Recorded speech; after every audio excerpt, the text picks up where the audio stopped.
Hello everyone. I hope I'm clearly audible and visible to all of you guys. So first of all, let me introduce myself. My name is Raghuranjan and I am basically from Bihar. I have honors in geology with a teaching experience of 4 plus years. So today I am here with all of you guys to discuss very simple and common topic, that is spermatogenesis. A spermatogenesis.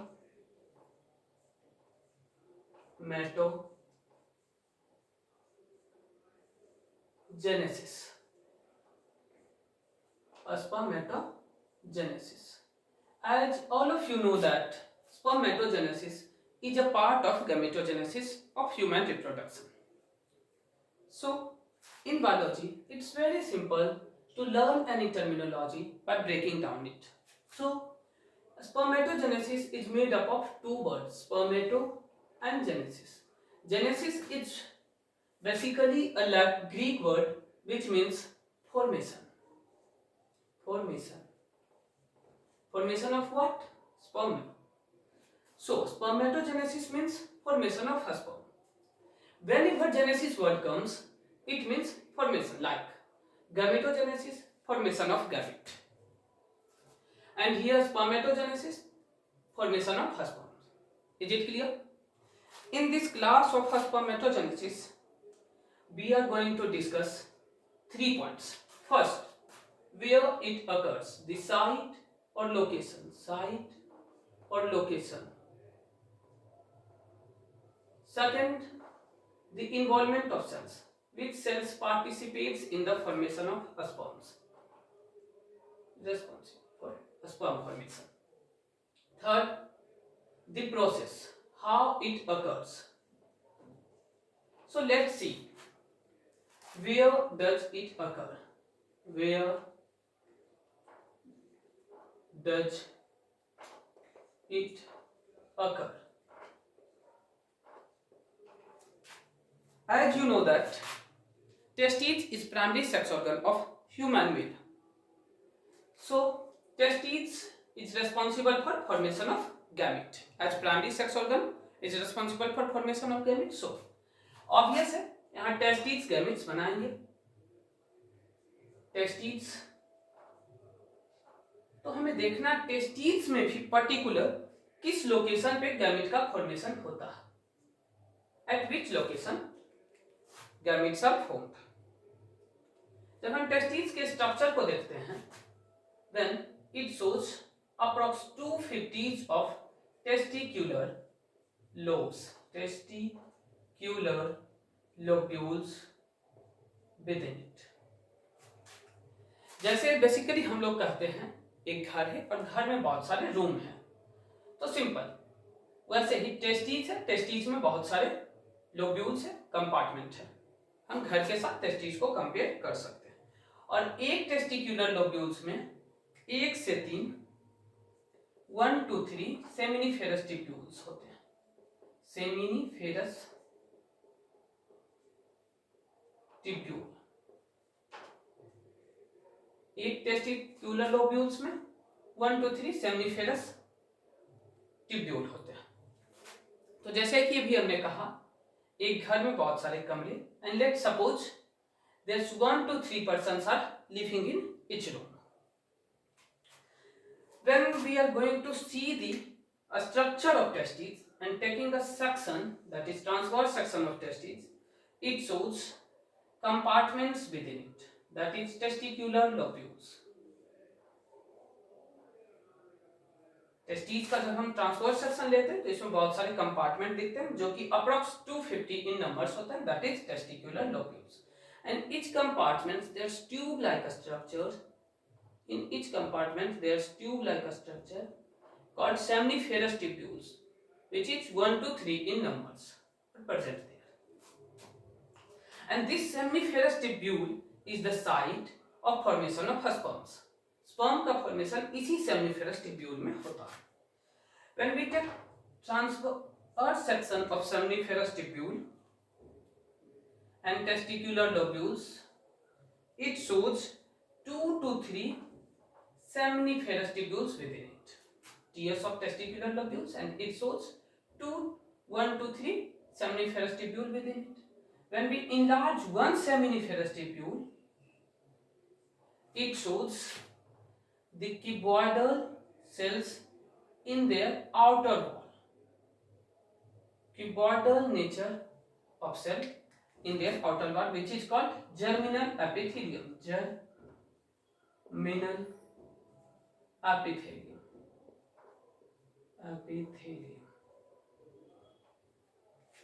And just within the germinal epithelium, there's a round-shaped cells called spermatogonia.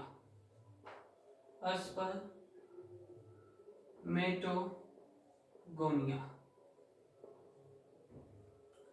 And in between spermatogonia, there are some cylindrical cells, which is columnar in nature, are present there. That is Sertoli cells. Sertoli cells.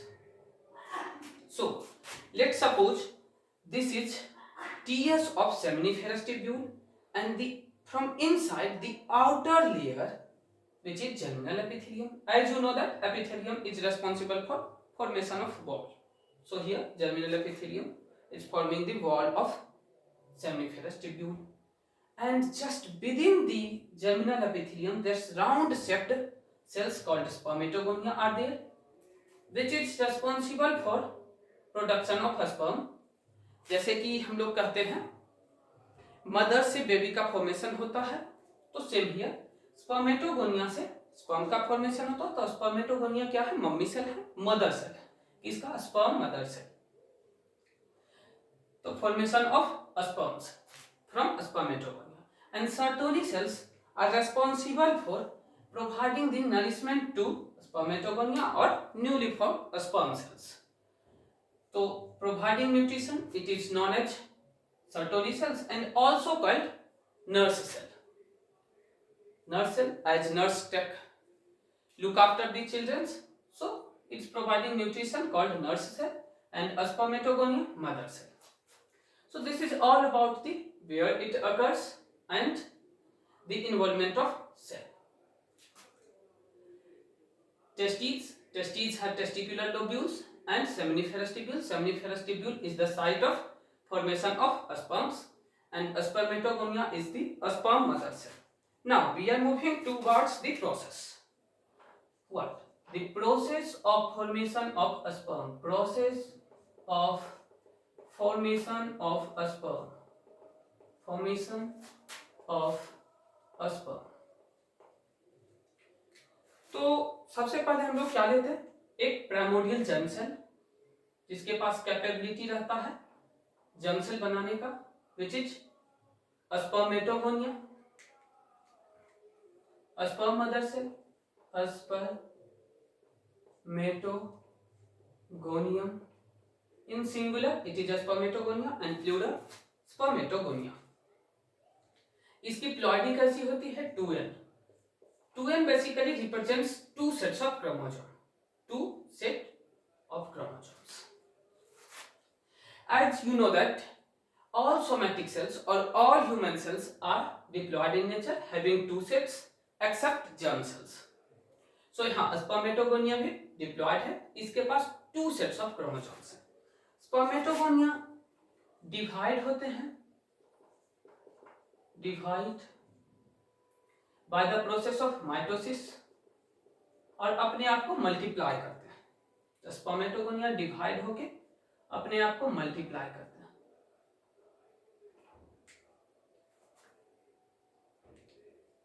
And ये to type of cells बनाते हैं, type A and type B.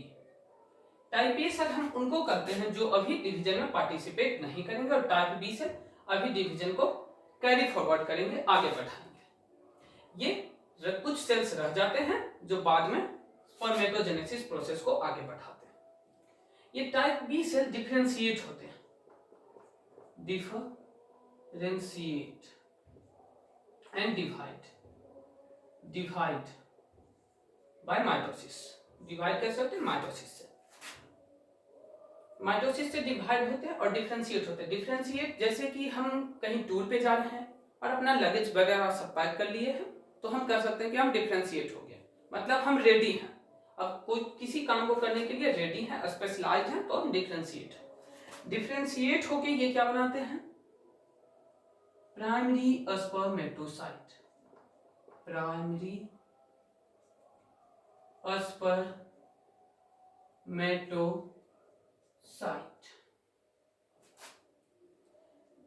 तो इसकी भी ploidy कैसे रहती है, mitosis से अपना नंबर बढ़ाया, फिर माइटोसिस से डिवाइड किए और डिफरेंशिएट किए, तो इसकी भी प्लॉइडी 2n होती है, क्योंकि माइटोसिस में नंबर ऑफ क्रोमोसोम सेम रहते हैं।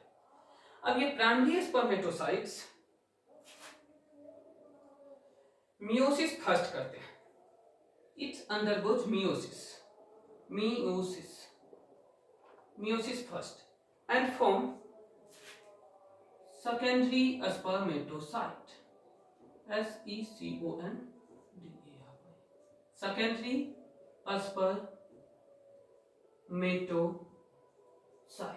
secondary spermatocytes. As you know, meiosis is reductional division. तो यहां क्या होगा, क्रोमोसोम्स का नंबर हाफ हो जाएगा, क्योंकि मियोसिस में दोनों sets of chromosomes equally divide हो जाते हैं, एक सेट इस सेल में, दूसरा सेट इस सेल में, तो नंबर ऑफ क्रोमोसोम्स यहां क्या हो जाएंगे, हाफ, मतलब n, that is haploid in nature. And after meiosis 1 meiosis का सेकंड फेज शुरू होता है, दैट इज मियोसिस 2, और मियोसिस 2 कंप्लीट होने के बाद 4 सेल्स बनते हैं, 4 सेल्स, that is spermatids, तो 4 spermatids का फॉर्मेशन हुआ किसके बाद, मियोसिस 2 के बाद। Meiosis 2 is like the mitosis and equational division, तो यहाँ पे क्रोमोसोम्स का नंबर हाफ नहीं होगा, n/2 नहीं होगा, सेम रह जाएगा, n रह जाएगा। Now this spermatids undergoes spermiogenesis,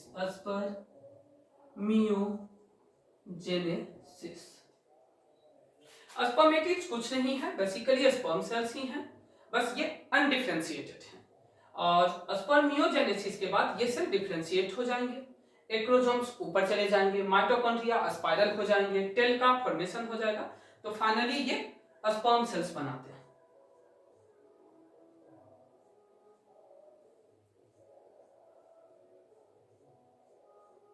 finally ये स्पर्म और स्पर्मेटोजोआ का फॉर्मेशन करते हैं। इसकी भी प्लॉइडी कैसे रहती है, यार क्योंकि यहां क्या हुआ, डिफरेंशिएशन। तो ह्यूमंस में यहां 46 क्रोमोसोम्स हैं, what does mean 44 plus x and y, mitosis हो रहा है, नंबर ऑफ क्रोमोसोम सेम रह जाएंगे, यहां भी 44 plus x and y 2n है। मियोसिस 1 में क्या होता है, रिडक्शन डिवीजन, मतलब क्रोमोसोम्स का नंबर हाफ हो जाता है, तो 22 plus x and 22 plus y। अब यहां पे सेल्स ऐसे हो जाएंगे, 22 plus x and 22 plus y। Primary spermatocyte diploid होते हैं, प्राइमरी है तो यहाँ पे 2 है, याद करने के लिए हम कह सकते हैं, और सेकेंडरी है तो यहाँ पे 1 है, प्राइमरी 2, सेकेंडरी 1, 1 है तो 2, 2 है तो 1। तो secondary spermatocyte first haploid cell होता है, जिसके पास 22 प्लस x और 22 प्लस y क्रोमोसोम्स होते हैं। तो this is all about the process, and the final process is when sperm और spermatozoa are formed, it goes embedded in Sertoli cells for what, for nourishment। अब ये कहता है हमको नरिशमेंट दीजिए, तो स्पर्मेटोजोआ सर्टोली सेल्स में चले जाते हैं, अपना हेड एम्बेडेड कर देते हैं। जब इनका नरिशमेंट पूरा हो जाता है और सर्टोली सेल से बाहर निकलते हैं, तो उस प्रोसेस को बोलते हैं स्पर्मियोजेनेसिस, स्पर्मिएशन। उस प्रोसेस को क्या बोलते हैं, स्पर्मिएशन। स्पर्मिएशन क्या है, the release of spermatozoa from Sertoli cells in the lumen of seminiferous tubule is known as spermiation। ये seminiferous tubule है और इसके बीच का जो खाली स्पेस है इसे ल्यूमेन कहते हैं। तो सर्टोली सेल से स्पर्म का रिलीज होना ल्यूमेन में, स्पर्मिएशन कहलाता है। And this is all about spermatogenesis. So we take a quick recap of this. Testis के अंदर testicular lobules and testicular lobules के अंदर 1 2 3 सेमिनिफेरस ट्यूब्यूल। यहाँ पे कुछ सेमिनिफेरस ट्यूब्यूल में हमें स्पर्मेटोजोआ सर्टोली सेल्स में इम्बेडेड और ल्यूमेन में फ्री दिखते हैं, जिसे एनसीईआरटी ने ऐसे दिखाया है। ये हो गया tears of seminiferous tubule, transverse section है। इसके बेस पे स्पर्मेटोगोनियम प्रेजेंट है, स्पर्मेटोगोनियम। एंड स्पर्मेटोगोनियम बना primary spermatocyte after differentiation, meiosis first करके सेकेंडरी स्पर्मेटोसाइट, और मियोसिस कंप्लीट करने के बाद स्पर्मेटिड्स, और डिफरेंशिएशन दैट इज स्पर्मियोजेनेसिस के बाद स्पर्मेटोजोआ का फॉर्मेशन होता है। और स्पर्मेटोगोनियम के बीच बीच में सर्टोली सेल्स यहाँ पे है। ये एनसीईआरटी ने ऐसे दिखाया। Same here, is it clear? And this is process of sperm. तो हमारे पास क्या है? Process of formation of sperm. हमारे पास क्या है? स्पर्मेटोगोनियम। स्पर्मेटोगोनियम डिवाइड होकर अपना नंबर बढ़ाते हैं, फिर डिफरेंशिएट करते हैं। तो डिफरेंशिएशन के बाद प्राइमरी स्पर्मेटोसाइट, और प्राइमरी स्पर्मेटोसाइट मियोसिस 1 करके हैप्लॉइड हो जाते हैं, और सेकेंडरी स्पर्मेटोसाइट स्पर्मेटिड्स, और स्पर्मेटिड्स के बाद स्पर्मियोजेनेसिस होता है। Spermiogenesis is basically single step process by which spermatids gets matured or differentiated in form of spermatozoa, जिसे एनसीईआरटी ने इस प्रकार दिखाया। NCERT shows this diagram like this. Spermatogonium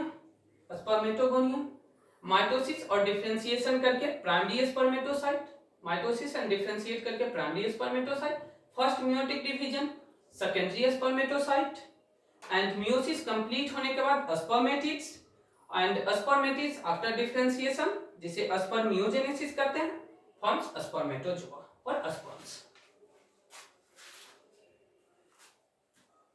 So this is all about today's class.